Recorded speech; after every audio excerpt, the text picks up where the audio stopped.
Welcome back to Unlimited Reads. You're with Chris, and thanks for joining me today as I officially launch my spoiler-free reading vlog for Wind and Truth by Mr. Brandon Sanderson, Book 5 in the Stormlight Archive. Now, I pre-ordered my copy for my Kindle, so it was here on time for the release date of the 6th of December, so that I can get a really good jump, because the US hardback that I ordered I knew wouldn't get here in time. I'm due to receive it this week, in fact. Last time I checked, it was in Honolulu. That was yesterday, and I learnt this morning, in fact, that it was in the country, so I expect to have that in my hot little mitts in the next few days. When it is delivered, I plan on transitioning from the Kindle to the hardback reading experience. So this vlog obviously is going to be unscripted, but let me tell you that I have finished day one. The book is split up into 10 days, or 10 parts. Now, traditionally, the previous Stormlight Archive books were made up of 5 parts in all. So I think the format is really good, because you can set yourself a target to finish a day or a section in a day's reading, which is very, very manageable, and it just breaks it down a little bit and makes it less daunting, because this thing is 1,329 pages long, and it's going to be absolutely epic. My first thoughts and impressions: I hit the ground running. The prologue is sensational. You get revelation straight away. You have some answers to some questions, and it's groundbreaking because it's told from a certain character's point of view.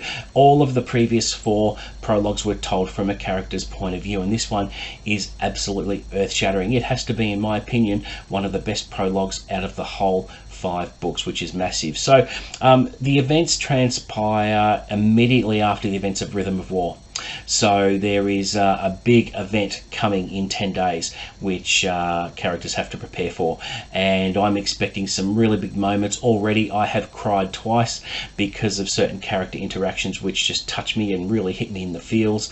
I think a lot of people will agree when they read those parts, and things are happening very quickly. I mean, with Rhythm of War, it was fairly dense in terms of fabrial science and a little bit of mental overload, but with this one I'm finding that the narrative is very quick, everything's very smooth, things are moving along at a cracking pace, and I finished day 1 already, which is why I wanted to start this vlog with the completion of day 1. So there will be 10 vlog videos in all. Every time I finish a day or a section, I'll jump on the camera and give my thoughts and impressions, which is a lot easier than reading a 1,300 page book and giving a detailed review of it. I would rather give you up-to-date information on my thoughts and reactions in the moment after I've freshly read them. I think that's a really good way to do this.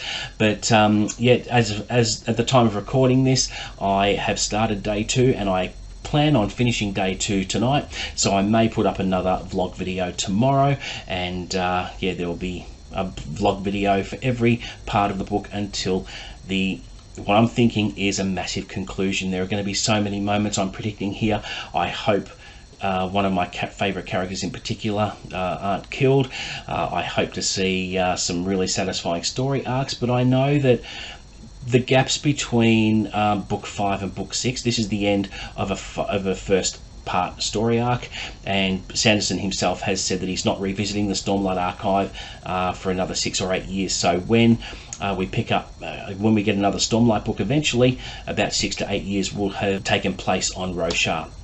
So who knows what will happen. There could be other generations coming in, I just don't know, but I'm predicting there are going to be big moments. I'm going to be an emotional wreck by the end of the book, I'm predicting, because after spending a lot of time with these characters and being emotionally invested, you can't help but love these characters. And I'm predicting I'm going to be a blubbering mess, because there are things, you know, Brandon Sanderson does put his characters through the ringer, and I'm just, yeah, I'm curious as to what's going to happen. I don't know what's going to happen, but I will find out, I am sure. But I'm going to be enjoying this format because it's unscripted, so I can give you my thoughts and impressions in a liberated and more organic way. And yeah, looking forward to update you further. So in the next day or so, you will see another vlog video from me for day 2, and I can fill you in spoiler-free on what I think. Now, everyone on BookTube is reading this book at the moment. There's never been a bigger event in the fantasy community, because Brandon Sanderson is an absolute rock star.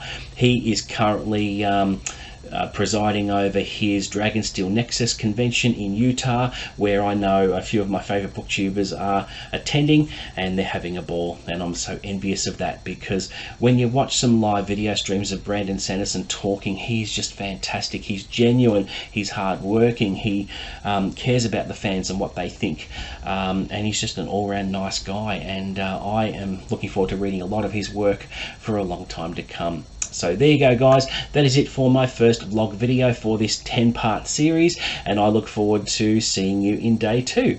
And until the next one, happy reading.